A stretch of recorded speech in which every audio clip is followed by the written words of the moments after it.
Welcome back friends. तो ये है हमारा बाओबाब, पूरी तरह से श्रेड कर दिए पत्ते। तो सर्दियों के सीज़न आते ही ये पत्ते श्रेड करना शुरू कर देता है। प्लांट्स पे डिपेंड करता है, कुछ प्लांट में नहीं भी होते, धीरे धीरे करते होंगे बट हो जाएंगे ज़रूर। तो ठंड आते ही उसमें जब ठंड आती है दोस्तों, नॉर्थ में तो बहुत ज़्यादा ठंड है दोस्तों, और ये गर्मी का प्लांट है तो मुश्किल तो होगी ही। रोहित अवस्थी जी ने पूछा था कि एडिनम और स्पेशली इस बाओबाब में कैसे वाटर मैनेजमेंट करें। तो यहाँ देखिए पानी दे रखा होगा कल, क्योंकि मैं 3-4 दिन बाहर था तो कल आके मैंने पानी दे दिया था।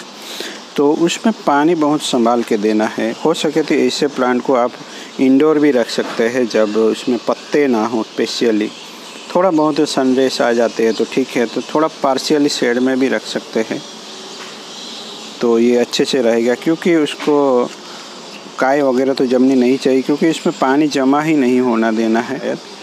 तो जो भी पानी दे वो निकल जाना चाहिए और ज़रा भी ठहरना नहीं चाहिए। मैंने तो सुना था कि जब पत्ते नहीं होते तो पानी इस बाओबाब के लिए जहर के समान है, तो उसको पानी नहीं देना ऐसा नहीं है।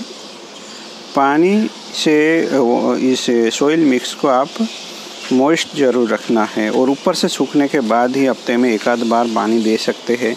जब पत्ते आते हैं तो हम रेगुलर वाटरिंग कर सकते हैं, पर तब भी इंश्योर करना है कि पूरा ड्रेनेज सिस्टम चौकअप नहीं हुआ है। अगर चौकअप हुआ है तो उसको क्लीन कीजिए, किसी बोनसाई वायर की पास कर दीजिए नीचे ड्रेनेज होल से। तो इस तरह से कर सकते हैं। चलिए एक ये इसमें वायर लगा देता हूँ, वायरिंग कर सकते हैं विंटर में।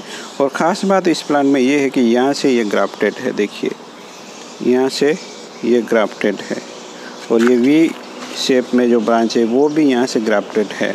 तो पिछले साल फ्लावरिंग नहीं हुई थी, तो आई होप कि इस साल कुछ चमत्कार देखने को मिले तो बढ़िया होगा।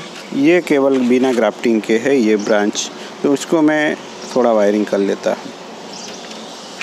देख सकते हैं वायरिंग कर लिया है। और ग्राफ्टिंग की वजह से अगर ये दूसरे साल में अगर ये फ्लावरिंग अगर ये करता है तो मेरे ख्याल से, मैंने तो नहीं देखा, पर ये सबसे छोटा प्लांट फ्लावरिंग के साथ होगा शायद। मैंने तो अभी तक नहीं देखा, तो ये पहला प्लांट इतना छोटा होगा जो फ्लावरिंग या ब्लूमिंग करेगा बाओबाब का। अगर किसी ने कहीं देखा हो तो हमसे शेयर कर सकते हैं हमारे ग्रुप में। और एक दूसरा प्लांट दिखाता हूँ, छोटू सा है। तो ये बोला गया था कि ये थोड़ी डिफरेंट वेराइटीज़ है, देखते हैं क्या होता होगा। बट मैंने उसको एक बार लगाया, फिर डॉग्स अटैक हुआ, डॉग ने यहाँ से काट डाला।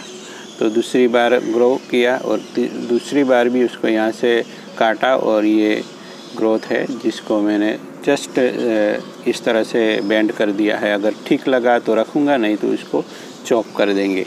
तो अभी तक इसमें पत्ते हैं, तो ऐसा नहीं है कि सभी पत्ते श्रेड हो जाएंगे, किसी किसी प्लांट में रुकेंगे।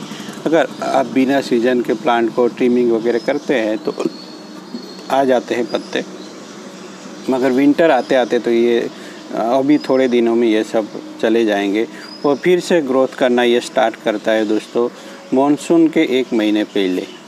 और एक बाओबाब देखेंगे, तो ये देखिए ये हाइटेड बाओबाब है, और इसमें अभी तक पत्ते आए हैं। यानी मैंने ट्रिमिंग किया था तो ये पत्ते आए हैं, धीरे धीरे करके जड़ जाएंगे। यहाँ भी ज़्यादातर ब्रांचें ग्राफ्टिंग से की गई है। ये ब्रांच, ये टॉप वाली ब्रांच भी ग्राफ्टेड है, यहाँ से ग्राफ्टेड है, ये भी ग्राफ्टेड है, और यहाँ से टूट गई थी, ये भी ग्राफ्टेड, ये भी ग्राफ्टेड है, यहाँ सब ग्राफ्टेड है। शायद ये भी ग्राफ्टेड किया है, ये जो पोर्शन है इसमें नहीं ग्राफ्ट किया है। तो चलिए दोस्तों, इसमें भी कभी कभी ही पानी देना है।